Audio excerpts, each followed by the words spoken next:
Katherine Mansfield was born in 1888 in New Zealand and died in 1923 in France due to tuberculosis. She played a crucial role in the modernist movement. She was also influenced by the Russian writer Anton Chekhov. Her famous works include The Garden Party, The Doll's House, A Cup of Tea, Bliss, The Canary at the Bay, and many more. Her works have been published in 25 languages all over the world.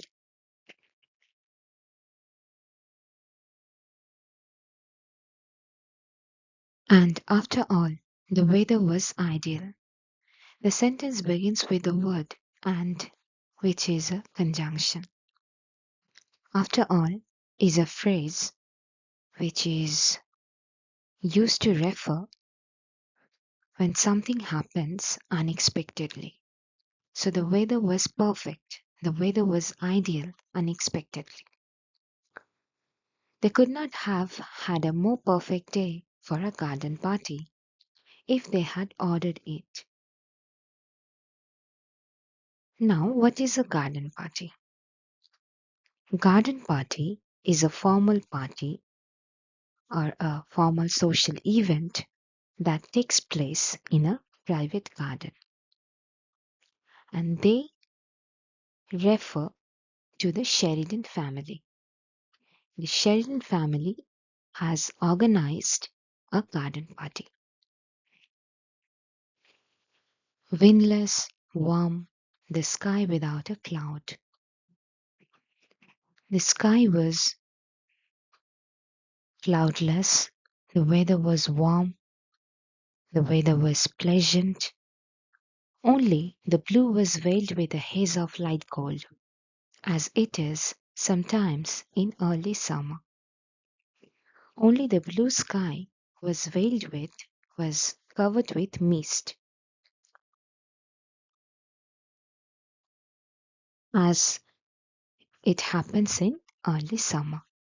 The gardener had been up since dawn, mowing the lawns and sweeping them. The gardener is the person who works in a garden. He woke up early, he woke up at dawn, and he was mowing the lawns. Mowing means cutting the grass with a machine. And lawns refer to an area of regularly mown grass.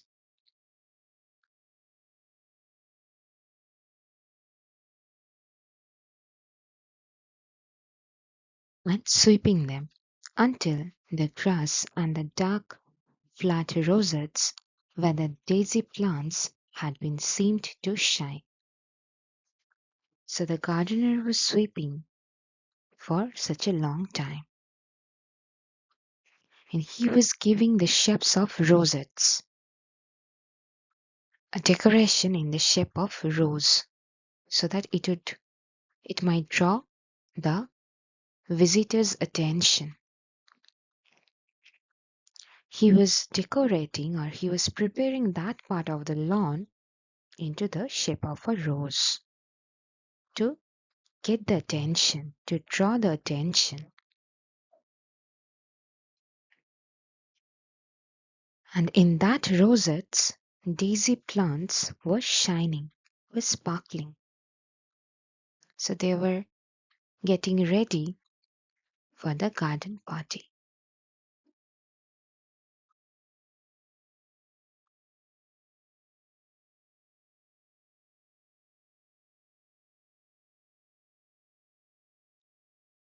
As for the roses, he could not help feeling they understood that roses are the only flowers that impress people at garden parties.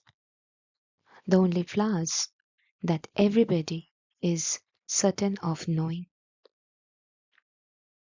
The writer says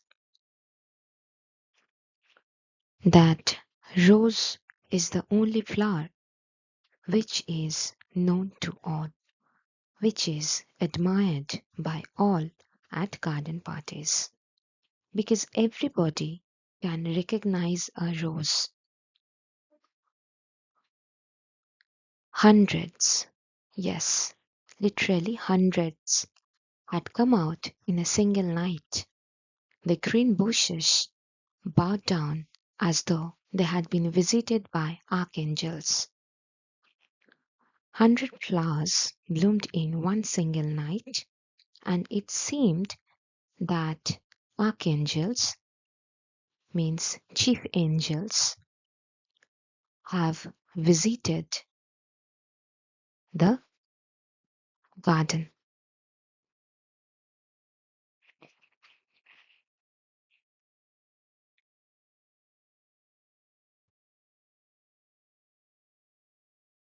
Breakfast was not yet over before the men came to put up the marquee.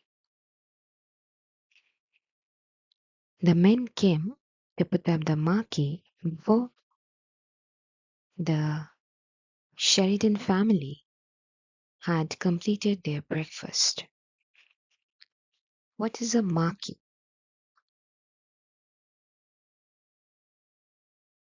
Now, what is a marquee? A marquee is a large tent set up for an outdoor party. Where do you want the marquee put, mother? Meg asked her mother.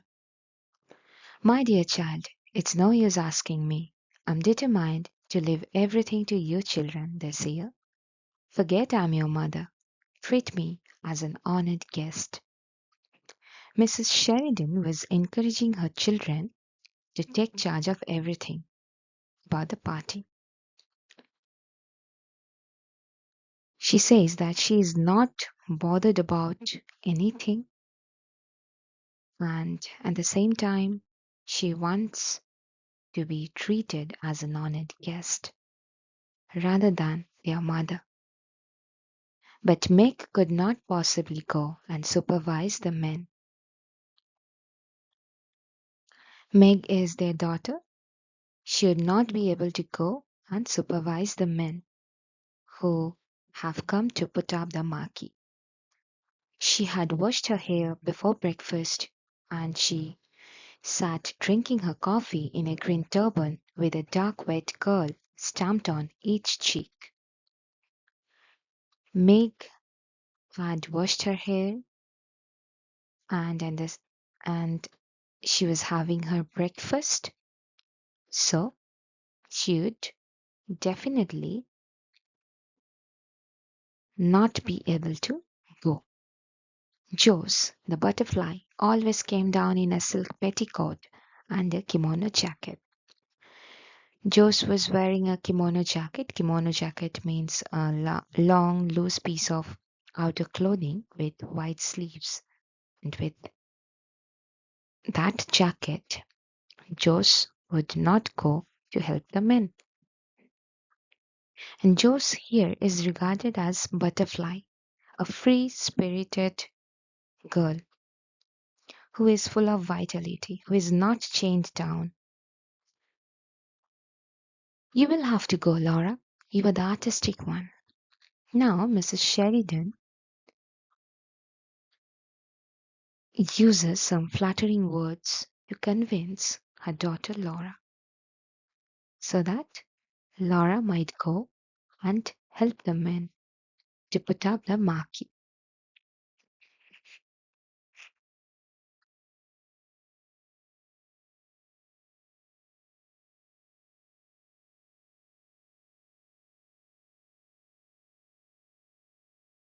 Away Laura flew, still holding her piece of bread and butter. Laura was a small girl. She was convinced by her mother's complimentary words. She did not completed her breakfast. She was still holding the piece of bread and butter. It's so delicious to have an excuse for eating out of doors. And besides, she loved having to arrange things. She always felt she could do it so much better than anybody else. For Laura, it was very nice having breakfast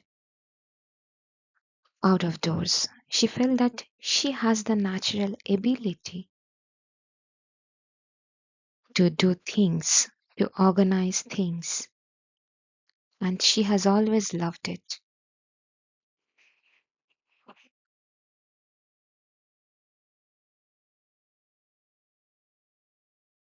Four men in their shirt sleeves stood grouped together on the garden path. Four men gathered together on the garden path. They carried staves. Staves mean vertical wooden post covered with rolls of canvas. The staves the men were carrying were covered with rolls of canvas, and they had big tool bags slung on their backs. The men were also carrying big tool bags on their shoulders. They looked impressive. They looked stunning. Laura wished now that she had not got the bread and butter. Laura thought how wonderful would it be if she had come out without the bread and butter. But there was nowhere to put it, and she couldn't possibly throw it away. Now neither she finds any place to put it, nor she can throw it. She blushed. She became shy and tried to look severe and even a little bit short sighted as she came up to them. She tried to look severe to hide her shyness, and she was approaching the men. Short sighted means unable to see things clearly from a distance. So she was coming up to them.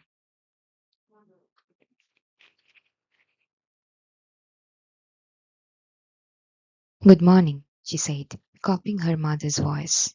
But that sounded so fearfully affected that she was ashamed.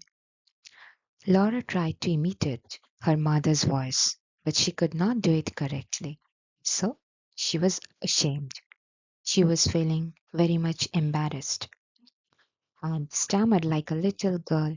Oh, have you come? Is it about the marquee? Then she started stammering. Stammering means talking with difficulty because she failed to copy her mother's voice. That's right, miss, said the tallest of the men. The tallest man replied, a lanky, freckled fellow. Lanky means tall and thin. Freckled means freckles are small spots on skin in red or brown color, which is due to sun exposition. And he shifted his tool bag. He changed the position of his tool bag, knocked back his straw hat. Straw hat is a formal hat with a flat top and brim, especially worn during summer because of their lightweight and breathability. The tall fellow knocked back his straw hat. He tossed back his straw hat and smiled down at her. And he smiled at Laura. That's about it.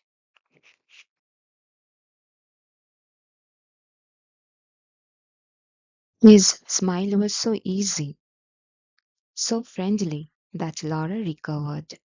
Laura became relaxed after seeing the tall man was smiling at her. What nice eyes he had, small but such a dark blue. Laura now noticed the color of his eyes, which were dark blue in color, which was so nice. And now she looked at the others. They were smiling too. Now Laura became conscious. Being conscious, she noticed that the other men were also smiling. Cheer up, we won't bite, their smiling seemed to say, and their encouraging smile wanted to cheer her up, to cheer the little girl.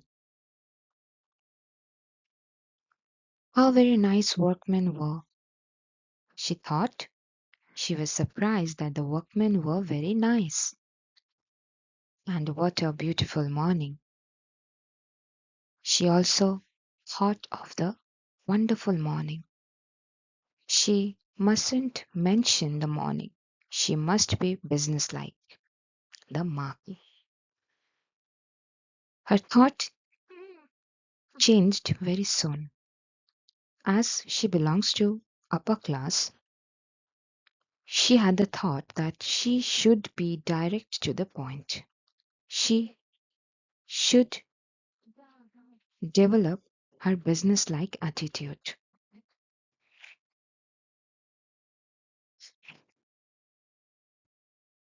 She should be professional. Well, what about the lily lawn? Would that do? And she pointed to the lily lawn with the hand that didn't hold the bread and butter. She pointed to the lily lawn that place could be best to put up the marquee.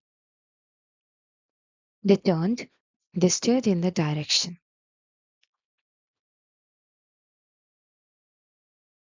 A little fat chap thrust out his underlip. Chap means man. The little fat fellow or the little fat man pushed out his underlip, which is a sign of disapproval. And the tall fellow frowned. Frowned means furrow one's brows in an expression indicating disagreement.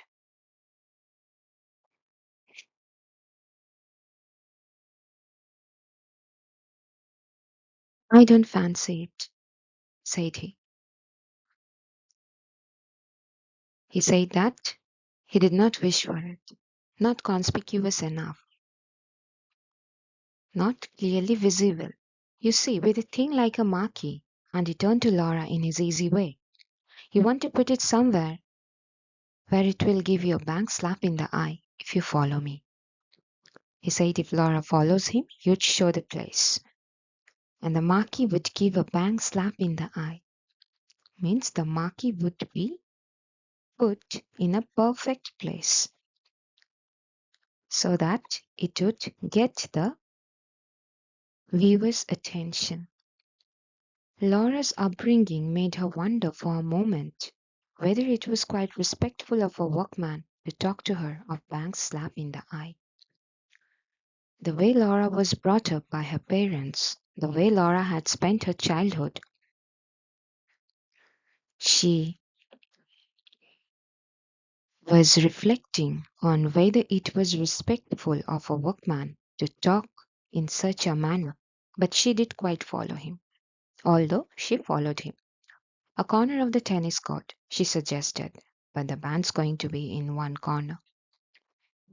She suddenly remembered that they're going to have a band, a music band. Going to have a band, are you? Said another of the workmen. So a workman asked if they are going to have a band. He was pale, he had a haggard look, a tired look, as his dark eyes scanned the tennis court. He was observing this tennis court. What was he thinking? Only a very small band, said Laura gently. Perhaps he wouldn't mind so much if the band was quite small. But the tall fellow interrupted. The tall fellow cut in. Look here, miss, that's the place. Against those trees over there. That will do fine. The tall fellow has already thought of a place and then showed Laura. Against the caracas. Then the caraca tree would be hidden, and they were so lovely with their broad, gleaming leaves and their clusters of yellow fruit. Caracas is an evergreen tree. And Laura would definitely mind if the tree is hidden.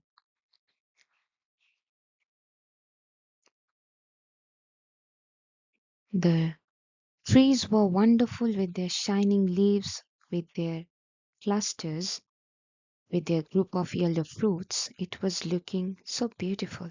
They were like trees you imagined growing on a desert island, proud, solitary, lifting their leaves and fruits to the sun in a kind of silent splendor. In tranquility, the trees have grown in tranquility on a desert island. They have grown alone, but they have lifted their leaves and fruits to the pleasing sun. Must they be hidden by a marquee?